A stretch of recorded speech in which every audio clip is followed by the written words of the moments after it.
Inilah keris sepuh dengan garap unik ya. Ada yang bilang tidak pakem.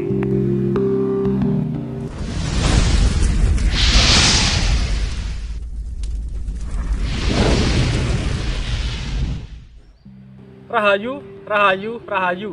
Ketemu lagi dengan saya Teddy Wahyono di channel Tempat Mengenal Keris dan Pusaka Nusantara lainnya dengan akal sehat dan hati terbuka.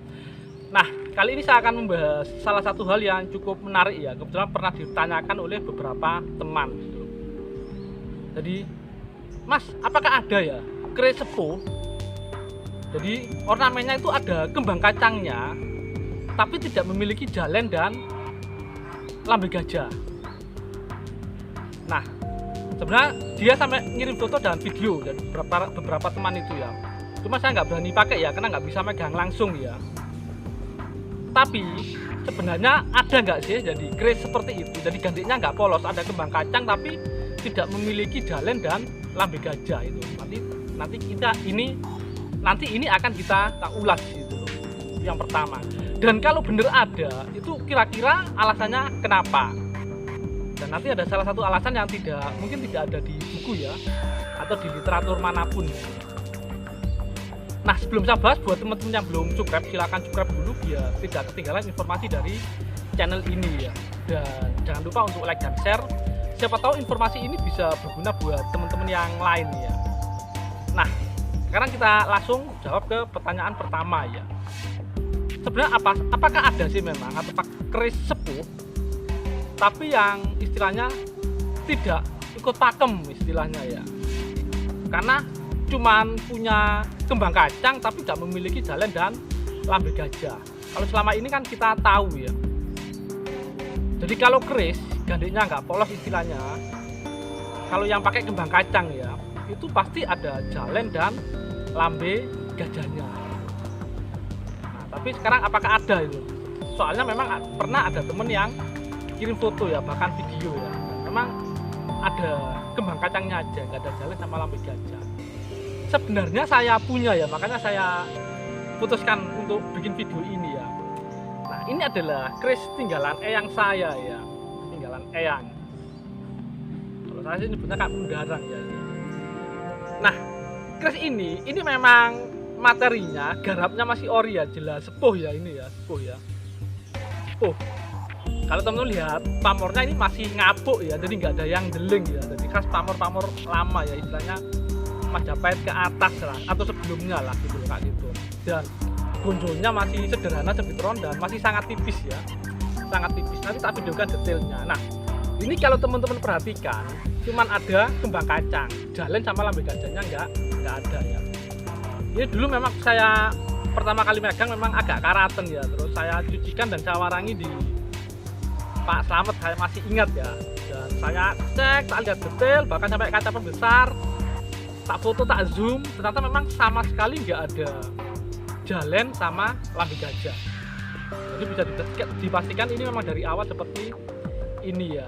Karena memang awalnya saya punya teori bahwa ini jalen sama lambe gajahnya itu korosi, hilang karena usia. Itu yang awalnya, tapi tak lihat-lihat memang enggak gitu loh. Karena ini tak pegang sendiri gitu loh. Sudah tak lihat berkali-kali. Beberapa teman juga gitu, cuman di teman masih di foto ya, video ya, saya nggak berani pakai dulu ya. Tapi kalau teman-teman punya bisa dicek. Kalau yang punya keris yang ada kembang kacang tapi nggak ada jalen sampai lambe gajahnya kayak gitu. Nah, itu yang teori pertama saya karena korosi, tapi itu ternyata enggak. Saya yakin ini memang enggak, memang dari awal seperti ini, cuman ada kembang kacang. Teori kedua, nah ini mungkin memang karena empunya istilahnya lupa atau belum berpengalaman ya, atau mungkin masih agak sulit membuat jalen sama lambe gajah. Jadi ada istilahnya panja ya, asistenku ya. Jadi mereka itu belajar membuat keris ya. Jadi prosesnya ya nggak langsung bagus, nggak langsung sempurna, pasti ada proses, mulai kurang bagus, bagus sama sangat bagus. Jadi ada proses. Mungkin ini termasuk yang di proses-proses awal atau dari tahap belajar. Atau dalam artian mungkin lupa ya, atau kalau kembang kacang harus ada jalan atau lambe gajah. Itu yang kedua. Jadi selain yang teori pertama mungkin korosi, yang kedua mungkin empunya memang nggak bikin, memang dibikin lambe gajah aja dari awal gitu loh, atau karena nggak tahu. atau memang ini memang di era itu masih belum ada pakem ya, seperti Majapahit atau Mataram ke bawah ya, dan seterusnya ya. Karena kita tahu kalau teman-teman lihat di era Sultan Agung itu, beliau itu pernah mengumpulkan ratusan empu ya yang ada ya. Nanti dipilih ada sekitar kalau nggak salah 88 empu utama.